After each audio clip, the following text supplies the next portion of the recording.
This is Hannibal, and I am live with an evening news update for September 15th. The AAA MSG event is now over. Cain Velasquez teamed up with Psycho Clown and Brian Cage to defeat Texicano Jr., Torres, and Rey Escorpion. So I was told that he had the best appearance on that whole AAA show. Taya Valkyrie also defeated Tessa Blanchard on that show to win the Reina de Reinas female championship. I read a report saying the show started late, but overall, the pay-per-view was apparently good matches, but it had more of a house show feel than a pay-per-view feel to it because a lot of the matches seemed thrown together, and Cain Velasquez was the highlight. So he has one more appearance for AAA October the 13th, and then he's a completely free agent. So New Japan, WWE, and AEW are all interested in him. Wolf Novels says the show started so late. I heard it was at least 20 minutes late starting, which would be unusual for a New York City, Madison Square Garden wrestling show. I guess I spelled Cain Velasquez's name wrong. I'll fix that. Thanks for pointing that out, Eric. Sometimes I type these too fast, and I've had a lot of hits to the head in my life. Bloodsport happened yesterday. It's unknown if there will be another Bloodsport. Apparently, by far the best match of the Bloodsport card was Davey Boy Smith Jr. against Tom Lawler. Davey Boy Smith Jr., of course, is wrestling for Great North Wrestling October the 19th in Rockland, Ontario, just outside of Ottawa, only about an hour and a half from Montreal, and he's challenging Nathan Banner for the Hannibal TV heavyweight title. Haku's going to be on that show, Savio Vega, and Wes Briscoe, among others. More information at thehannibaltv.com. There's a little bit more about the Cass incident. Apparently Pat Buck, who is the one that actually punched Cass, not necessarily knocked him out, but knocked him down. He has been working for WWE as an agent already. This was just his farewell event with WrestlePro, so it's definitely a memorable farewell event for him. Kaz has supposedly been wrestling for the Northeast Wrestling Group since June without any incidents. Someone's asking about Fight for the Mind. That's actually October 25th. That's a different event that we're also recording with, what's his name, Buff Bagwell, Shane Douglas, Justin Credible, and a bunch of others, some Great North Wrestling talent. I don't believe that's going to be live.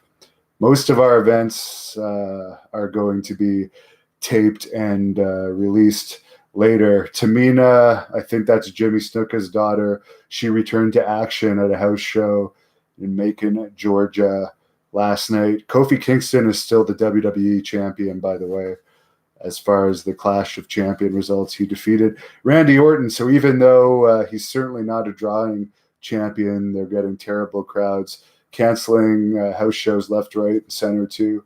They're keeping steady with Kofi. I reported yesterday that Impact had a Twitch taping on Friday in Oklahoma that only had 100 people with $5 tickets.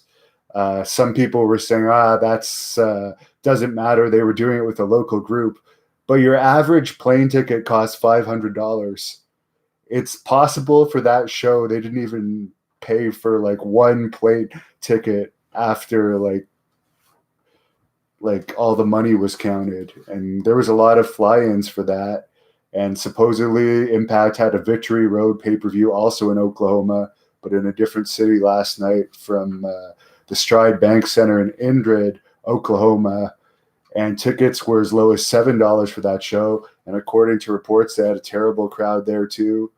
I saw a picture from American Psycho's match. He fought Moose, and it looked like there was like hardly anyone there. There was one side where they had everyone crammed, and then the other sides of the ring looked fairly empty. Teddy's too stoned. Hart says, hey, back to you. I know you're one of the loyal followers. Ted will be back with Great North Wrestling eventually, I'm sure. And finally, I heard on the Wrestling Observer Live Today radio show where I got a lot of this news that there was a fan at Bloodsport that asked Josh Barnett to chop him, and he chopped the fan, and the radio DJs were saying, did you sign any type of release? And he seemed just more honored to have been chopped by Josh Barnett, so there was no issue there. But that reminded me of a few incidents where people have asked me to chop them at bars, and there's been at least 2 incidents where they've gone on to call the police on me after that.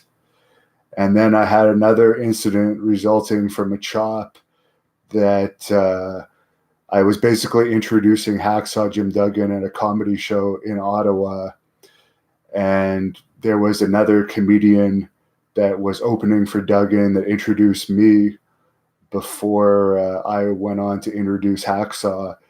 And this comedian asked me to chop him. I chopped him, and he didn't even really sell it.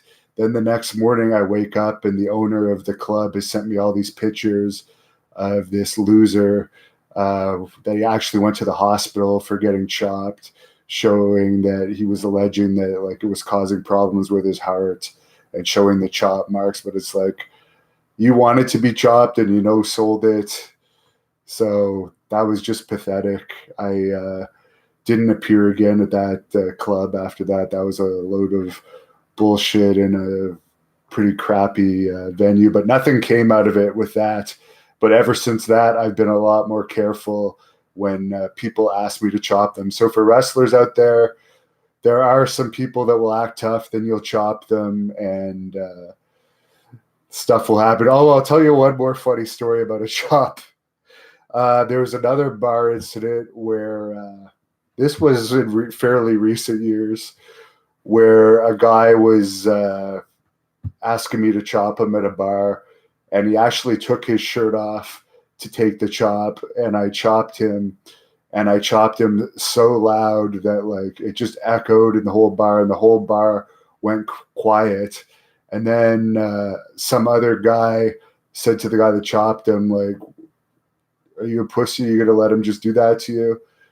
And the guy that said that didn't realize it was just a wrestling chop, and like he had asked me to chop, but that caused an actual fight between those two, an actual physical fight.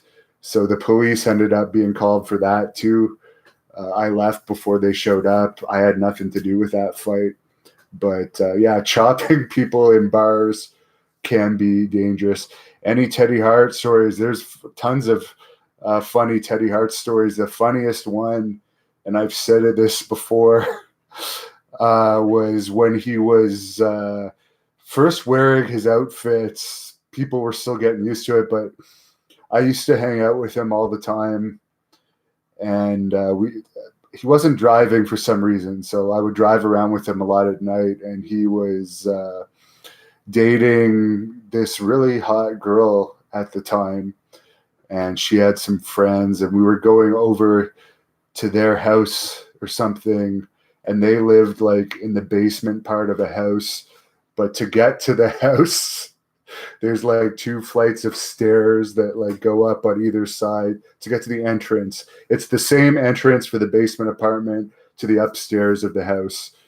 But you would just go down, and there was like different sections. So we got there, and the person that lived upstairs was going out rollerblading, and he saw Ted in one of Ted's outfit and made some kind of comment about how Ted was dressed.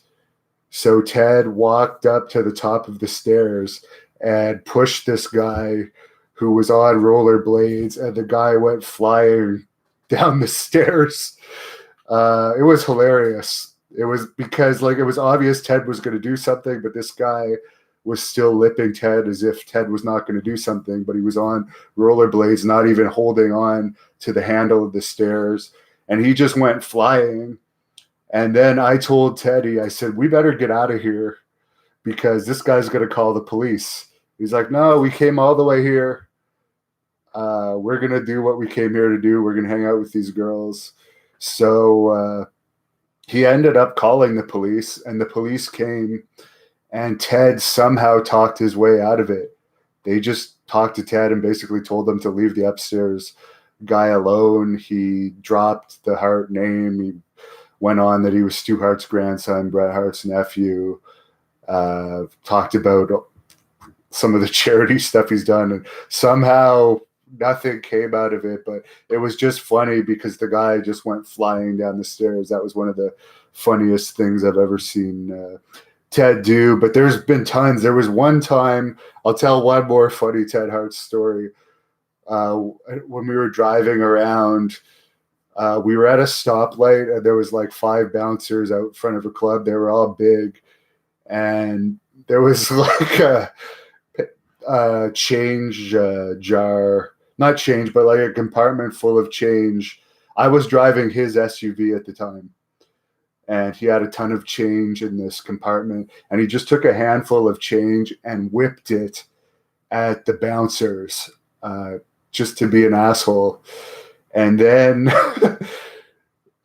we drive off. They're mad, but they see we're driving. They don't try and get us again. And Ted just says, do a loop. And so we do a loop, and we pull up, and we're stopped at the light again. And this time the bouncers come up to us, and like, obviously they're mad that he threw the pennies at them, but he was able to convince them that, man, you think I would do that and be stupid enough to come back here and park here? It wasn't me. It was the guy in front of us. So he managed to talk his way out of it, but he wanted to like pull back in front of them to see what they would say. It was weird, but that was kind of stuff he did when he was bored. Couple of questions on here. Did I watch Clash of Champions? No, I just got back from the gym. Teddy is different but funny. Yeah, he's very funny. Billy Jack Haynes tells some funny Ted Hart stories. Someone's ribbing me there. Biggie 21. I'm positive those two are not hanging out. As much as I don't get along with Ted, Ted's on my side when it comes to Billy Jack Haynes, but I don't think I'm going to do too much. Any Bret Hart stories? Well, I'll tell one Bret Hart story because I always get this a lot about Bret Hart. This is one thing that Kevin Owens and I would agree on. I know he wasn't a Bret Hart fan. I was not a Bret Hart fan either. But the very first Great North Wrestling show I ever did was at the Ottawa Civic Center here in Ottawa that became TD Place Arena, that had 4,000 tickets sold for this mega show that I put on. And Bret Hart changed his flight from the original flight that I had booked for him, and his changed flight did not make it to the event on time. So we had to deal with a lot of angry fans. And despite having 4,000 people there for an indie show that featured Jinder Mahal, Samoa Joe, AJ Styles, Abdullah the Butcher, Kamala, Lanny Poffo, Psycho Sid, and countless others, the arena was furious at all the complaints they had for Bret Hart no showing. And it really hurt my reputation as a promoter for numerous years, and I never got the payback for the first class flight he required. I'd already hired a limo company. He required a limo. Never got the payback for the limo. He did send me back his deposit, but that really put him in my bad books at that point, that he really caused me a lot of problems that came out of that event. It took me years to get my reputation back after that. But no, I don't think that Bret was a big draw. It's a myth that he was a big draw in Canada, maybe towards the end with the whole Hart Foundation thing. But when he was champion, I live in Ottawa, WWE was not even coming to Ottawa after a while. When he was champion, they started going to a small arena across the river in Hull, Quebec, that were lucky if they drew 1,000 people when Bret Hart was champion. That's how much of a draw he was. And I do remember I was excited to see him during the Hart Foundation years when they were doing the anti-American thing. The night after Survivor Series, he no-showed the Ottawa show, and I just remember how crappy a show that was without the Hart Foundation people being there. And that's WWE's fault too, of course. But yeah, that was too bad. But personally, from Bret Hart, when I was training at the dungeon, he was not on good terms with a lot of his family. There was division in the family, so he wasn't really stopping by the Hart house too much. There was tensions with him and a lot. I don't want to get into it because I'm friends with and on good terms with the Hart family, other than Bret, who I never really had much contact with. But I wouldn't say I'm on bad terms with him. But there was a lot of animosity in the Hart family when I was there because, for instance, Bruce and Ross were still trying to have a good relationship with WWE. They were running the Dungeon Training School. Ted and Harry, Natty were all grandchildren that were training to be in the WWE. And at the time, Bret was so anti-WWE. The rest of the family kind of had issues with that because there were still members of the family that needed to work there. There was no AEW at that time. So, yeah, he wasn't hanging around too much. So, yeah, thanks for all your questions, everyone. Have I talked to Eric Bischoff about the Mat Rats days? That's the last question I'll answer. I did answer this once before. I did meet Eric Bischoff at one of the first WWE tryouts I had when he was doing his gimmick with Johnny Nitro, he was known as at the time. And I brought up that I was in Mat Rats because during Mat Rats, Eric was around and he was acting like it was going to be the next big thing. He was pretty nice to all of us.